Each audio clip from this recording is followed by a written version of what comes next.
Good afternoon. On behalf of the Akron Press Club and the Ray C. Bliss Institute of Applied Politics, I would like to welcome you all to the University of Akron campus to hear from former Governor and current U.S. Senate candidate Ted Strickland.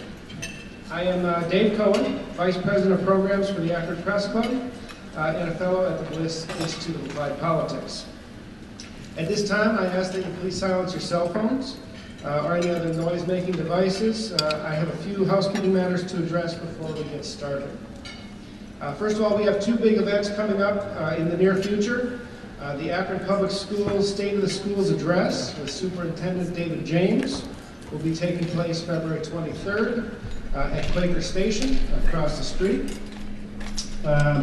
And on March 31st, we have the Summit County State of the County Address with Summit County Executive Russ Pride, which will be taking place at the Knight Center. Today's program is part of our Meet the Ohio Senate Candidates series that we've carried out since the 2010 election cycle. Last month, you may recall, we hosted P.G. Sittenfeld, the Democratic contender in this race. And we have also extended an invitation to current U.S. Senator Rob Portman and are waiting to hear whether or not he will be joining us in the future. Details for upcoming events and Press Club membership information may be found on our website, akronpressclub.org. If you are not a member of the Press Club, I suggest that you consider joining. It's very reasonable. Our annual membership fee is only $50. Students, only $15. And you get discounts for events like this. Also, please like us on Facebook, follow us on Twitter at Akron Press Club, and live tweeting of this event is encouraged. Please be sure to use the hashtag Akron Press Club if you're going to do so. You can also subscribe to our YouTube channel. Our programs are generously recorded by the Akron Community Foundation and later uploaded to YouTube, and I'd like to thank the Akron Community Foundation for providing this community service.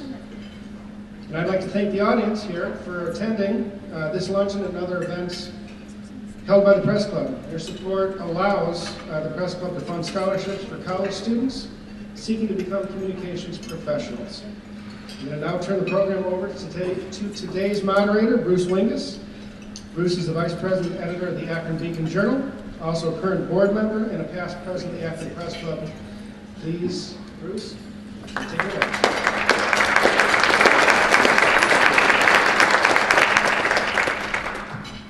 Good afternoon.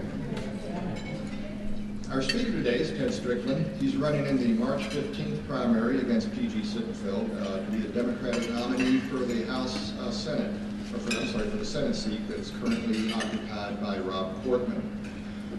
Ted Strickland's a former governor of Ohio, former congressman, a minister, and a psychologist. He received 60% of the vote in 2006 to become Ohio's 68th governor. He served one term. He's also represented Ohio's 6th congressional district from 1993 to 1995 and 1997 to 2007. He's from Sauga County in southern Ohio and one of 9 children, if I'm reading this right. Ted has a Bachelor of Arts degree in history and a minor in psychology from Asbury College down in Wilmore, Kentucky. He also holds a master's degree in guidance counseling from the University of Kentucky, a master in divinity degree from Asbury Theological Seminary, and a PhD in counseling from the University of Kentucky. He's an ordained minister in the United Methodist Church. He's worked in counseling as a counseling psychologist at the Southern Ohio Correctional Facility down in Lucasville. And that's about his bio there. That's a lot. Please welcome Ted Strickland to the Akron Press Club.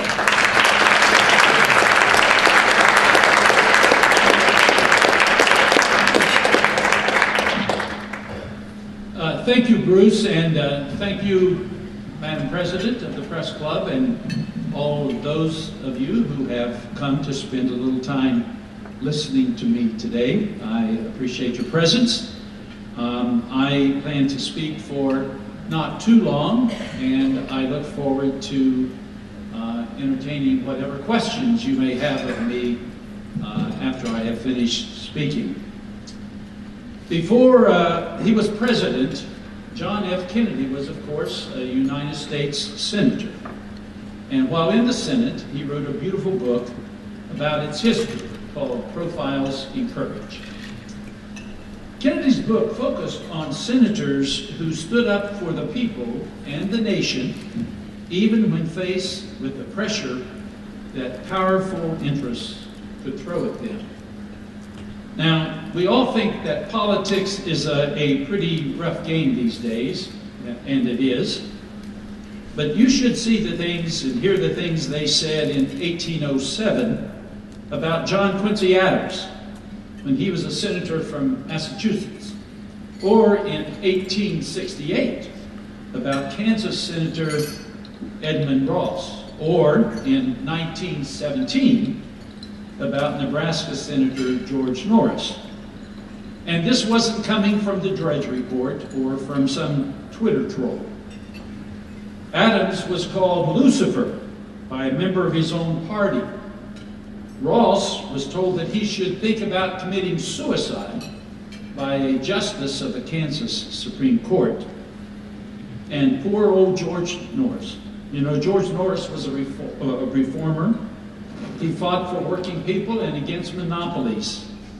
But the big money interests made him out to be un-American. At a political rally in New York, the governor of New York, or the mayor of New York, led the crowd in a chant, "Hang him," every time Norris's name was mentioned. Now, compared to the times that Kennedy wrote of, it's not that we suddenly have a new surplus of anger in American politics. The problem is we have a deficit of courage. Now, why do the American people have such little hope for Washington today? Quite frankly, I don't think it's because Washington is a cynical place. I think it's because we fill it with cynical people. Case in point, Senator Portman recently sent out 14 press releases bragging about what was in the omnibus spending bill and what it would do for Ohio. 14 times he took credit for what was in the bill. And then when it came time to vote, he voted against it. Now, no one disputes the fact that Senator Portman is the ultimate Washington insider. He has spent 25 years earning that credential. One industry lobbyist said that, and I quote, "Portman's face belongs on the Mount Rushmore of the financial services industry." And that's why there has already been an estimated $10 million spent against me in this race, much of it in dark money, and it's been spent to protect the worst of Washington. And that's just the beginning. But I have news for the senator from Wall Street and his Koch brother friends. The people of Ohio are not for sale, and this Senate seat is not for sale either. Because Ohioans have a real choice in this race. I believe that the very first job of Ohio senator is to fight for Ohio jobs. Senator Portman apparently thinks that his job is to look out for the Washington power brokers. Higher wages, wider opportunity, and a secure retirement. These are my priorities. Senator Portman disagrees. Now, I'll go through the record point by point today, and I think you'll see the fundamental differences. I believe in economic patriotism. Senator Portman does not. Ohioans know that I haven't forgotten where I came from. The problem is that Rob Portman hasn't forgotten where he came from either. And the difference is that I'm on your side and he's actually hurting you. That's why as governor I fought for the auto rescue, the auto industry rescue. I stood with labor and management, with community leaders and elected officials. And we demanded that there be a federal plan to save these great companies and the 160,000 Ohio jobs. And we got it done. Today, not only are American automakers alive and well, last year they produced more car sales than in the history of the country. Now let me share with you a quote from Senator Portman. This is from his own press release, so don't let him weasel you about whose side he was on when it really counted. Portman said in 2009 that the auto rescue plan was, and I quote, a lousy deal for Ohio. A lousy deal for Ohio? You know, the death of the American auto industry, now that would have been lousy. Mass layoffs cascading across our state and across our nation. The instant destruction of the greatest ladder to the middle class working people have ever known. That would have been lousy. Just 21 months after the recovery plan was passed, I had the great privilege to ride in the very first Chevy Cruze that came off the assembly line in Lordstown. I saw the pride that everyone had that day in the work that they had done. Because they're not just building cars in Lordstown, they're building lives. And they're doing good work that can support their families and secure their futures. Frankly, I just don't see that as a lousy deal. So I'm saying to Senator Portman, if you aren't willing to fight for the American auto industry, you're not willing to fight for Ohio. Can we talk about trade? CAFTA, NAFTA, most favored trade status for China, TPP. Congressman Portman, U.S. Trade Representative Portman, and now Senator Portman said yes, yes, yes, and yes. And in 2005, steelmakers in Ohio and across the country asked that their nation's trade representative help them. The Chinese were flooding our market with heavily subsidized products that were unfairly hurting our domestic industries. As a result, the steel industry was losing tens of millions of dollars and bleeding jobs. In response to that crisis, Portman and his boss, President George W. Bush, did nothing. In fact, on Portman's watch, the trade deficit with China soared by more than $200 billion. And thanks to Rob Portman, CAFTA passed the House in the middle of the night by a margin of 2 votes. And as the New York Times put it, quote, Portman was able to ram the Central American Free Trade Agreement down the throats of the House of Representatives because they have become scared of their own shadow on trade. When I and he were both in the House, 8 times these job-killing trade deals came, I voted no, he voted yes. He voted to make permanent the most favored nation status for China, and I voted no. That's why the U.S. Business Council, the Business Industry Council, calls Senator Portman, and I quote, a dedicated outsourcer. Since NAFTA, Ohio has lost 300,000 manufacturing jobs, and the trade deficit with China has cost us 100,000 jobs. Rob Portman and I fundamentally disagree about how to protect Ohio jobs and America's manufacturing industries. In the Senate, I will continue to oppose giveaway trade deals and stand up for the working people of Ohio. Rob Portman, well, he's the best senator that China has ever had. Can we talk about wages? For 30 years, we've seen the pattern. Americans work longer and harder. Productivity and profits rise. And during those 30 years, the cost of everything required for a middle-class life has gone up. The cost for housing, for food, for education, for health care, for retirement security. All those things have become more expensive. But wages have stayed mostly flat, and in some cases they've actually declined. And that's why the middle class is feeling squeezed. You don't need a degree in economics to understand this. You can just sit down at any kitchen table in Ohio and talk to folks. They'll tell you there's a middle class squeeze that's taken hold and not about to let go. You know, it's no wonder many people can identify with the old song. The words go like this: you work all day, and what do you get? Another day older and deeper in debt. In the Senate, I can tell you I will never stop fighting for higher wages. And here's a good example. Americans deserve overtime pay for overtime work. It's a simple principle.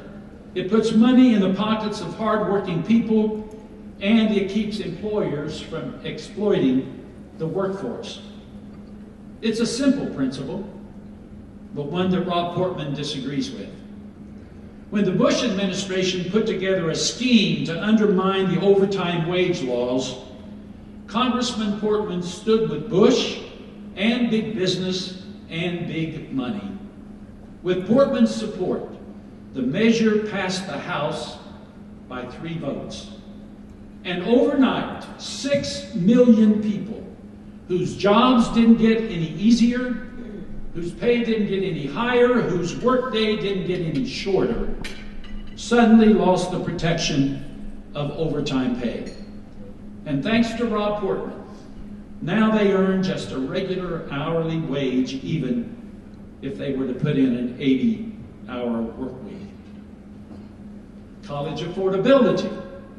You know, I grew up, as was said, one of 9 children, the 8th of 9. My older brothers worked nearly their entire lives finishing concrete. And but for the opportunities that I had in school, I very likely would have joined them. Now, finishing concrete is good work. It's honorable work. But it's hard, dirty, bruising work. It was education that changed the course of my life. From the tiny grade school alongside Duck Run Road to the University of Kentucky, education gave me a chance to live my American dream. Before I was elected governor, tuition in Ohio was increasing at a breathtaking pace. I put in a multi-year tuition freeze, created new pathways to college for advanced high school students, returning veterans, and others. As more Ohioans could afford college, enrollment shot up 24% at the University of Akron while I was in the governor's office. Across the state, we brought in an additional 87,000 college students to our state universities. Think about what that's meant to their lives. Think about all the opportunities, all the dreams that they could pursue. I've talked with so many college students across Ohio in recent weeks. They are filled with possibility, but they're worried also. Will there be a job for them when they finish school? Will it pay enough to cover their student loans? Because today in Ohio, 70% of all of our graduating students from our state universities finish with an average debt of $30,000. And I've talked with students in recent weeks who have debts of $80,000 to $100,000, even more. And you know, as the cost skyrockets, the income gap on campuses rises. Think about this. In terms of the likelihood of completing a college degree in this country, the difference between being rich and poor is more important than the difference between having the highest SAT scores versus the lowest. Put another way, A college education depends more on the money in a parent's bank account than on the gray matter in a student's head. And I think we'd better do something about that. Because right now in the United States, this land of opportunity, we have less income mobility than most of Europe. More than ever, we are born to our fate. But I don't accept that. I, for one, have had enough of this feudalism. America was never meant to be a place where we had barons and serfs. And all this inequity, all of this inequity that we hear about and talk about, all of this inequity isn't inevitable. It's a policy choice. It follows from the laws we make and the lawmakers we choose. Ohio needs a senator who will fight for our jobs, not against them. To fight for higher wages, not against them. To fight for opportunity, not against it. And that's the kind of senator I will be. Because young people in Ohio and in this country deserve the same kinds of opportunities to get an education and to realize their American dream as I've had. In the Senate, I will stand up for vital programs like Pell Grants that put college in reach for millions of Americans. You know, Pell Grants are like the Miracle Grow of opportunity. They're grants. They aren't loans. They're grants that typically go to students from families making less than $20,000 a year. They are an investment in able young people who could not possibly afford a college degree, but who are no less deserving of that chance. Senator Portman, he voted to take billions away from the program. In fact, he supported the largest proposed cut in Pell Grant funding ever. Just like that, opportunity could vanish in an instant. In the Bush administration, Senator Portman proposed eliminating the Perkins Loan Program, and Senator Portman opposed allowing students to refinance their loans at a lower rate. Now, Senator Portman says that he talks to a CEO every week. Maybe this week, instead of talking to a CEO, he should try talking to a struggling Ohio college student, or an auto worker, or a concrete finisher. With an Ohioan, perhaps, he could talk with, an Ohioan sitting at the kitchen table struggling to pay the bills. Maybe then he would see what we see. Maybe then he could understand what life is like for regular people who are doing the best they can under the most difficult of circumstances. I grew up surrounded by hardworking, really resilient people. But no matter how resilient, the safety net this country provides is life-saving. It's humanizing. It is our best impulses turned into policies that make lives better. We need to protect Social Security and Medicare from those who would transform them into something less. Senator Portman has voted to turn Medicare into a voucher program. Let the individual senator go negotiate with the big, powerful insurance companies for their health care on their own. Who thinks that's a good idea? Senator Portman supported the privatization of Social Security. You take the safety net, you hand it to Wall Street.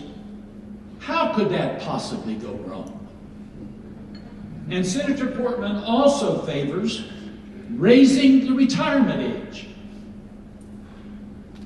You know, each year between Christmas and New Year's, we have a Strickland family gathering at a little pizza place there in Lucasville, Ohio.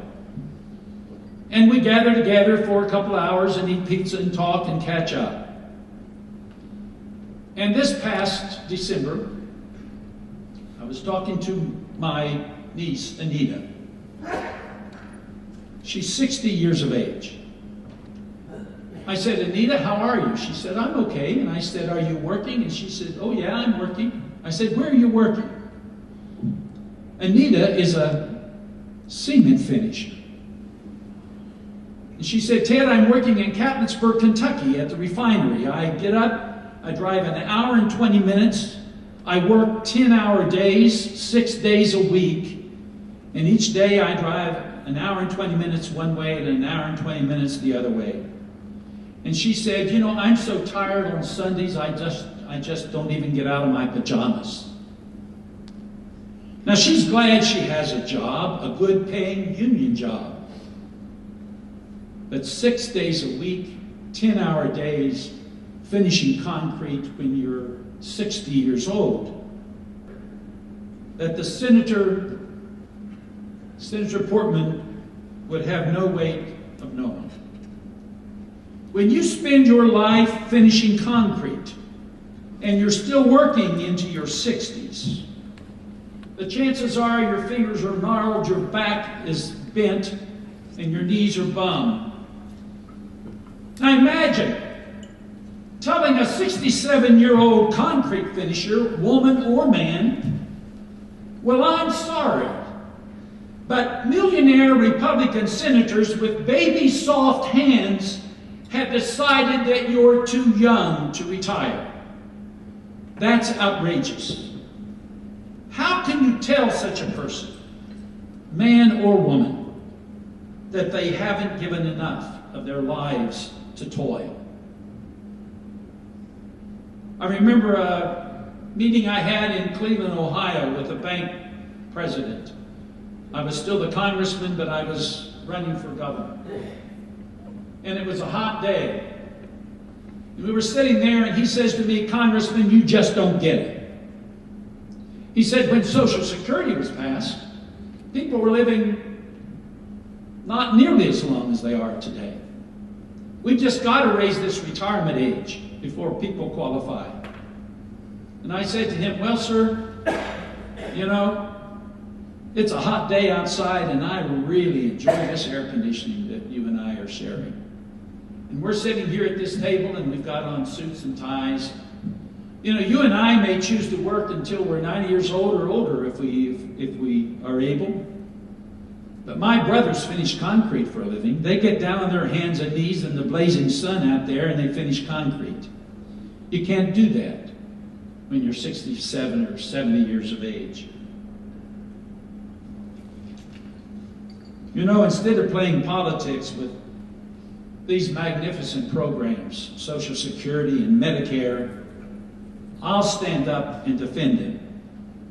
Because quite frankly, I believe Social Security and Medicare are perhaps the greatest programs that this nation has ever created.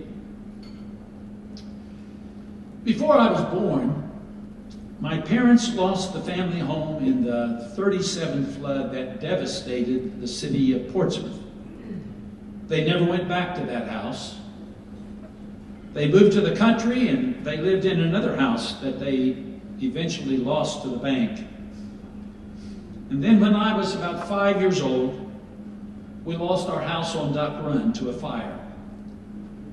I remember waking up in the middle of the night with my older sister carrying me out of that house.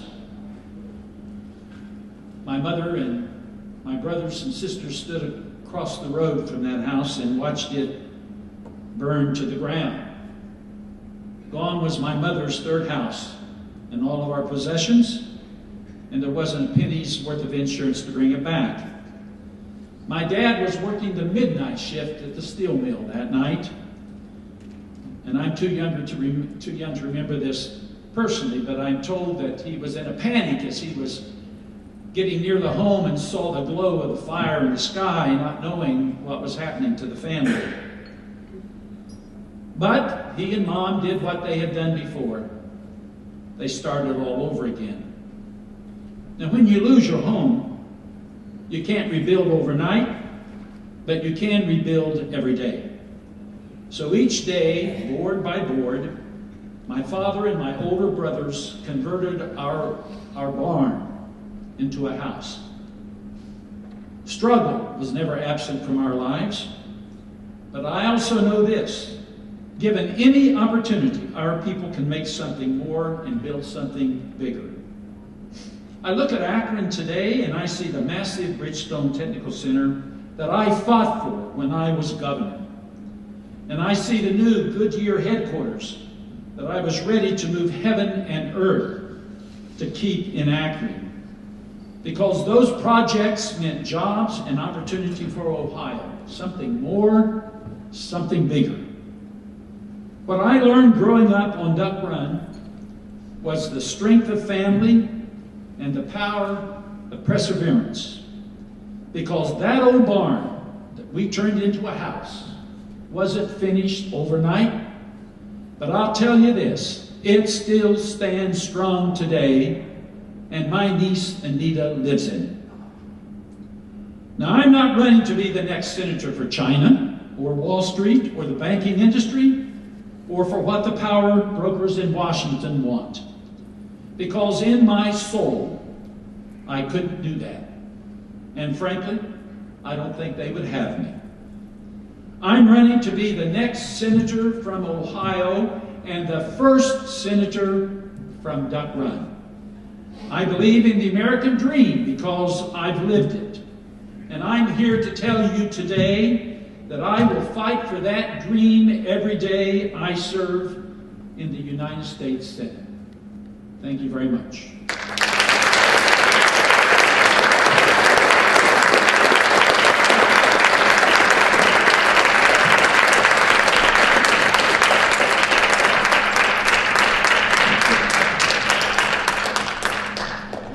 Questions, they're on the white cards. Someone around would be to pick them up from you. First question I have for you, sir, is last week, Democrats here in Summit County decided to go against the party and put their support behind your opponent in the primary. Had you been there, what would you have told them? Had I been there when they made that endorsement, I would have said, you are my friends. Tom Sawyer, you were my friend. We were colleagues in the House of Representatives. And I was said to Russ Pride, I have great respect for you, and we've been friends for a long time. And I look forward to working with you once this primary is over to defeat Rob Portman in November. That's what I would have said. Here's a question from the audience. You said you wouldn't debate Sittenfeld because you want to focus on Portman, but how does that help the voters who need to make their decision in the March 15th crowd? Well, I'm trying to help the voters make a decision by what I'm doing. Just about the time I decided to run for this Senate seat, I got the 100,000-mile checkup on my Ford Escape. And I now have almost 130,000 miles on that Ford Escape. So in the last few months, I have traveled over 30,000 miles in Ohio. I have had over 250 individual events in Ohio. And I am reaching out to the people of Ohio and talking to them as I've talked to you today. Now, let me say something about this debate issue. This is a competition that I'm engaged in for the nomination of the Democratic Party. And I think I'm the best guy to serve in the Senate. If I didn't think that, I shouldn't be running for the office. And I think Rob Portman is not serving the interests of this state as he should, and I want to replace him. That being the case, my responsibility is to work as hard as I can work within ethical constraints to make sure that I'm the nominee of the party. And that's what I'm trying to do. I'm working hard, I'm reaching out, and I feel no need to get into a public debate with a fellow Democrat.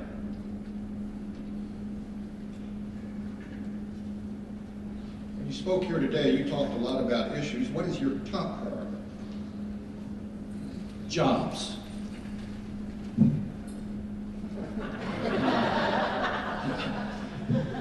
I mean, I don't think anything else comes close to what most Ohioans want. They want a decent job that pays a decent wage with reasonable benefits that provides them security for themselves and their families. And that's what I consider my top priority. You first ran for Congress in 1976. What's the biggest difference in campaigning now compared to campaigning 40 years ago? Well, I first ran for Congress in 76 and lost, and then I ran in 78 and lost, and then I ran in 80 and lost. Someone said, well, I was a graduate student and I had little money, but someone said, if at first you don't succeed, 76, try, 78, then try again, 80, and then give up. There's no sense being a damn fool about it. So I took a hiatus. I finished my post-doc internship, became licensed as a psychologist, worked in community mental health, worked in the prison system, and then I decided to try again in 1992. I still didn't spend a whole lot of money in 92. How much for Francis? How much? I spent $242,000 in 1992 to win a congressional seat. That kind of expenditure is, unheard of today. So things have changed a lot. But the money in politics is corrupting our system. And the Citizens United decision that the Supreme Court made that basically said corporations are people and money is speech means that if you have a whole lot of money, you have a whole lot more speech than the average person. It is corrupting our system. It is the greatest threat to our democracy as we have experienced it in this country. President Obama was correct when he made reference to that in his State of the Union speech. And remember, Chief Justice or Justice Alito sat there and shook his head no, but the president knew what he was talking about. $11 million has been spent against me. I have not spent a single dollar on paid media. Why are the Koch brothers and the U.S. Chamber of Commerce and the American Chemical Association and Karl Rove's organization doing it? Why are they spending money against me? Because they want to control the United States Senate and the people who serve there. And so you ask me what's changed most. What's changed most is the massive amounts of money that it takes to run for the Senate or a U.S. House seat, or even increasingly, even local elections. Your opponent in the primary has made much about your position on gun rights. Would you clarify your stand on universal background checks and the ban on military-style assault weapons? Yes. I have a record that I have never tried to avoid.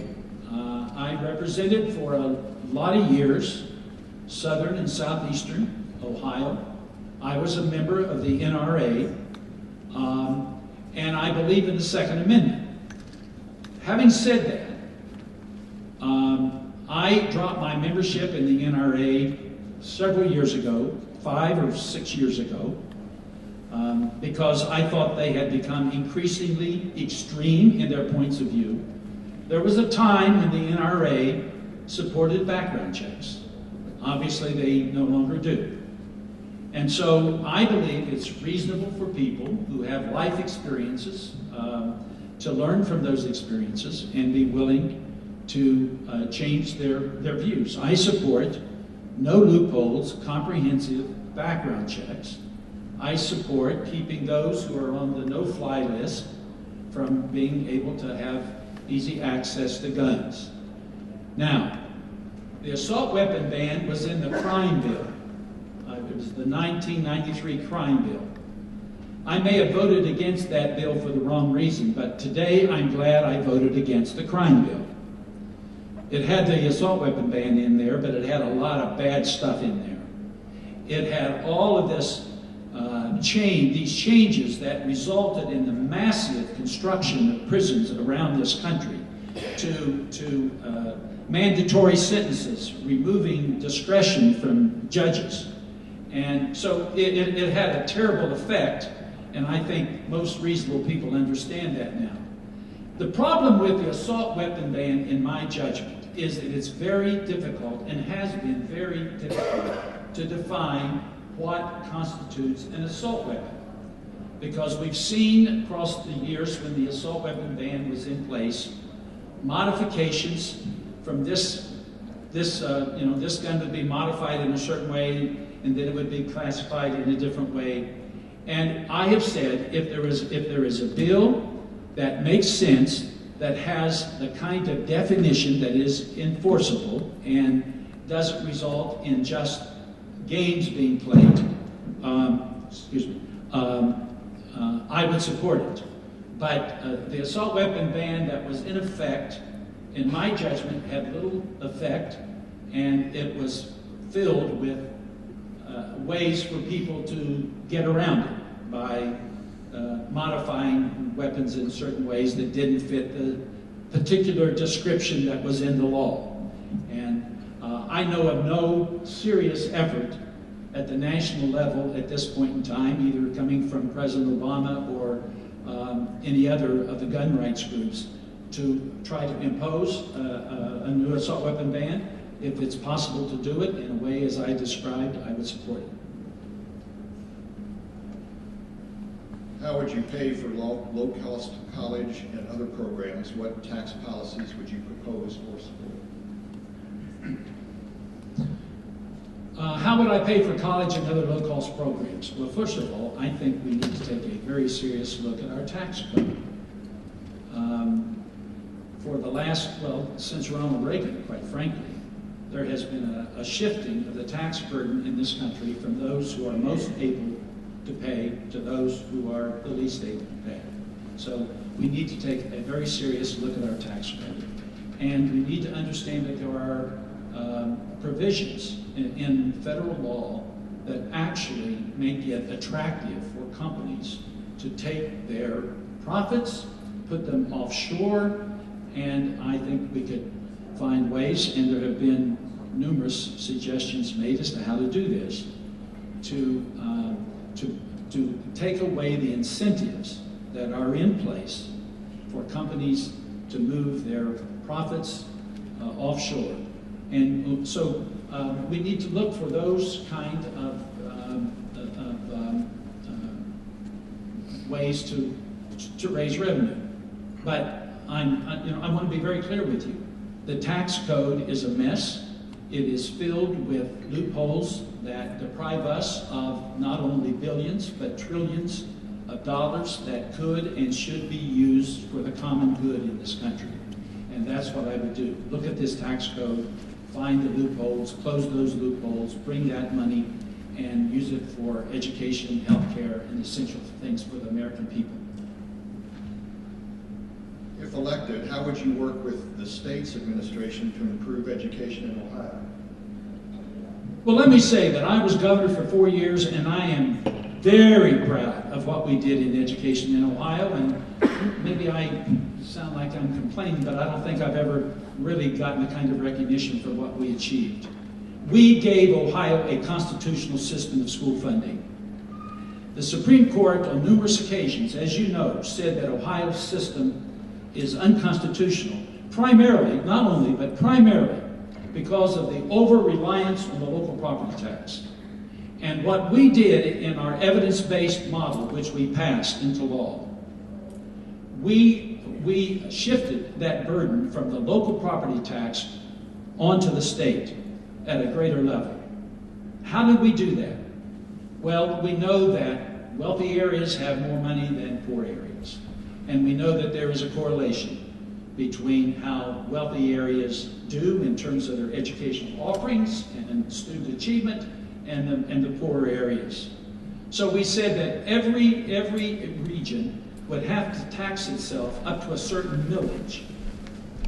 And in a wealthy area, that level of millage would bring in more money than in a poor area. And then we said, in order to fund the evidence-based model, guaranteeing that every child in Ohio had access to a quality education, that the state of Ohio would fill in the gap that was necessary to meet that standard, that evidence-based standard. Now, we were doing that in the middle of a recession, and of course we did not have the resources available at that time to fully fund the evidence-based model. But the structure was such that we, for a time, had a constitutional system of school funding. And of course, when my predecessor came in, he obliterated that, and basically we went back to an indefensible way of deciding how to allocate our educational resources. So I believe in public education. I wrote Arne Duncan an angry letter after he gave Ohio some $70-some million for charter schools without apparently taking into account that in Ohio we have a charter school system that is an embarrassment to our state and is known throughout the nation as a system that is inadequate and failing. Now let me say, I'm not against all charter schools. I think there can be really good charter schools, and there are some. But in Ohio, public resources have been diverted into charter schools that are woefully inadequate, and we are seeing our public schools being deprived of the resources they need as a result. And so, yes, I would work with the state if I were in the Senate to try to solve some of these educational dilemmas. But we've got to be committed to public education, and we've got to make sure that we focus on the ability of every child in Ohio to get a decent education. And in Ohio today, the sad fact remains that if you live in a poor area, if you come from a certain zip code, if your family is not wealthy or well-to-do, you are likely to find yourself at an educational disadvantage. And we need to speak to that. I tried to do that as governor. As I said, I think we did a damn good job and didn't get the credit we deserved. Here's another question from the audience. You've switched your positions on guns, coal, and right to life. How can voters trust what your position will be? Well, I don't know that I've switched my position on right to life. I strongly support a woman's right to choose. And in fact, just a few days ago in Columbus, I held a round table observing the 43rd anniversary of Roe v. Wade. And we talked about what's happening nationally, and we talked about what's happening here in the state of Ohio in terms of efforts to make it increasingly difficult for a woman to exercise her constitutional right when it comes to that issue. But we also talked about other issues facing women, where Senator Portman and I disagree. Pay equity, for example, for women. Let's see, you mentioned guns, you mentioned coal. Well, I don't know that I've switched my position on coal. I'm very pro-coal miner, and I'm very pro-coal community. I also believe that global warming and climate change is an existential threat, and that we need to do everything we can to move to renewable sources, and we need to increase efficiency standards. And here again, one of the things that I'm really proud of as governor is that we passed an energy bill that passed with only one dissenting vote in the House of Representatives. That was accomplished after a full year of intense negotiations involving the environmental groups, the faith group, the faith community, as well as the Ohio Manufacturers Association, and we came up with a good plan for Ohio, and we had renewable standards and efficiency standards, and investments were being made. Wind was developing in Ohio, And sadly, that's all been taken away by the current legislature and the current governor. But I do believe, as we transition from coal to other forms of energy, we need to understand and have sympathy for the plight of these communities and these workers who have fueled this economy in America for decades. We can't abandon them. We can't not reach out to help them. Now, coal jobs have been lost, and they've been lost for a lot of reasons. Primarily, in my judgment, they've been lost because of the operation of the free market system. Natural gas is plentiful today, it's cheaper, and it burns cleaner than does coal. And so a lot of utilities are choosing to switch from coal to natural gas. The free market's responsible for that. But there are other reasons that coal jobs have been lost. Mechanization has resulted in the loss of a lot of coal jobs. And one other thing that I have been talking about a lot, and that's Western coal. 42% of all the coal mined in America today comes from the Western Coal Basin, the Powder River Basin, primarily Wyoming and Montana. It's all on federal land, and the royalties on that coal have not been increased, I think, for 42 years. Consequently, a ton of Western coal can sell for as low as $13 a ton, and a ton of Appalachian coal can sell for $40 or up to $50 a ton at times. So there's unfair competition as a result of federal subsidies to the Western coal companies. And I've been talking about that, and we need to raise those royalties up to a market value, fair market value. It would bring in about $1 billion a year, and then we ought to take that $1 billion and invest it into these coal communities to help these coal communities and these coal miners transition to other forms of employment. That's what we need to do. And so I haven't really changed my position there. And as far as guns are concerned, I think I have spoken to that issue. Could you articulate your stance on immigration and terrorism? Well, I am for immigration reform, and I'm opposed to terrorism.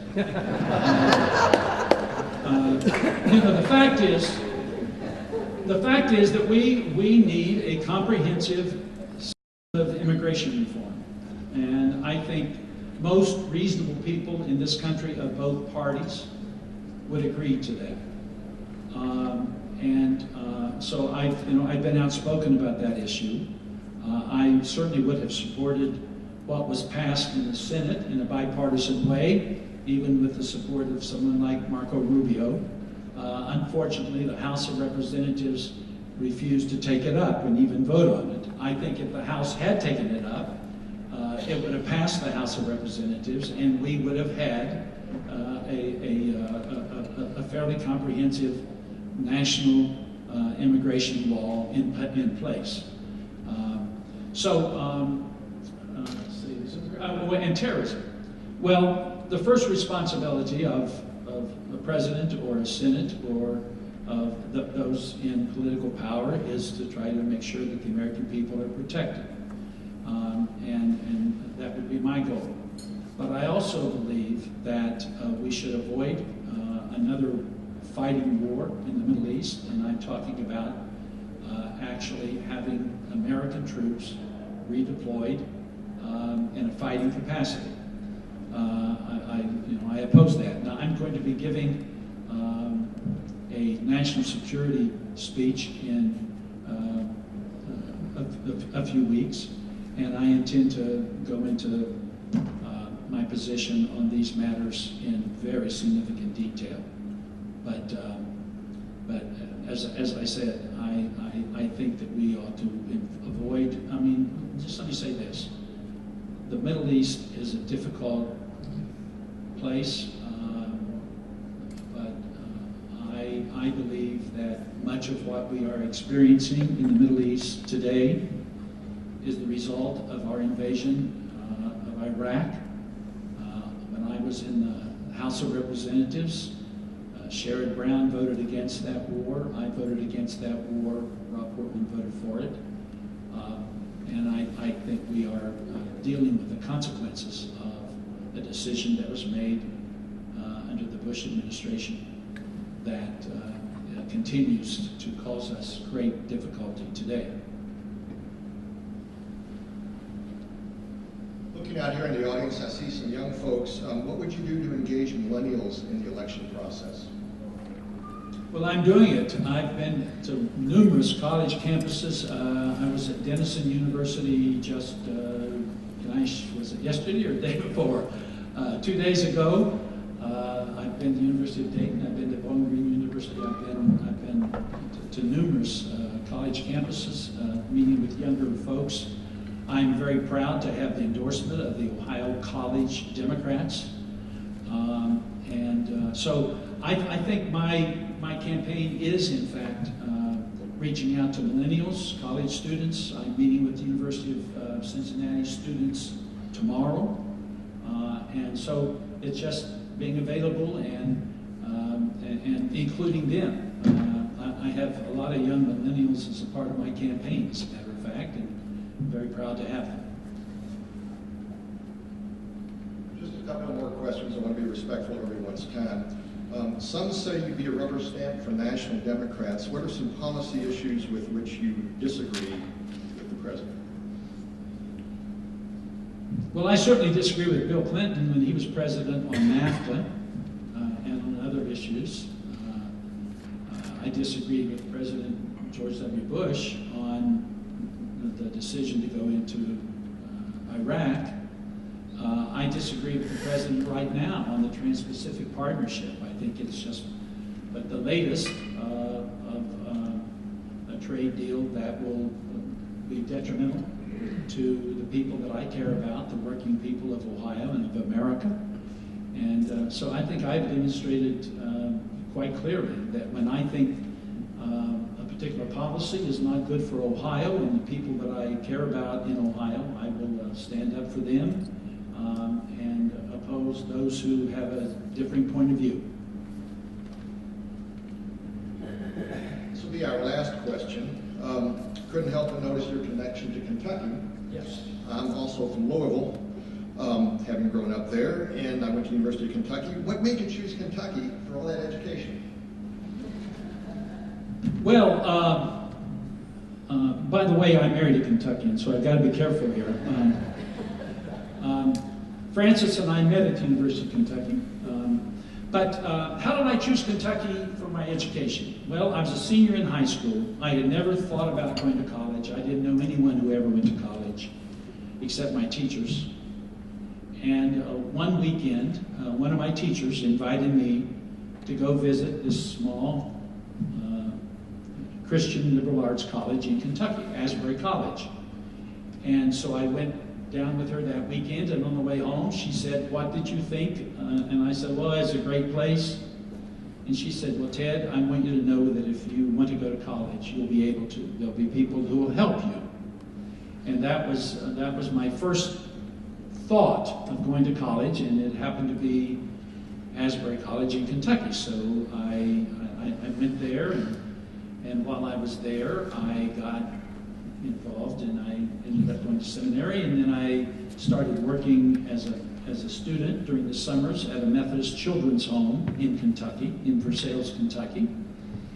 And I decided that I needed to know more. I was working with a lot of troubled kids and dysfunctional families, and I decided I needed to know more. So I was able to continue to live at the children's home and start taking graduate classes at the University of Kentucky, pursuing my PhD, and then that's where I met Frances. She was a PhD student at the University of Kentucky as well, and as a UK graduate, I'm happy to let you know that a few months ago, I was inducted into the University of Kentucky Hall of Fame. I'm really proud of it. So that's the story of my connection with Kentucky, and Frances is from Simpsonville. If you are from Louisville, you know Simpsonville. So, well, thank you for giving me a chance to speak with you and answer your questions. And if any of you want to say something to me personally, if you were too embarrassed to ask a question that you want me to answer, please come up and do so. Thank you.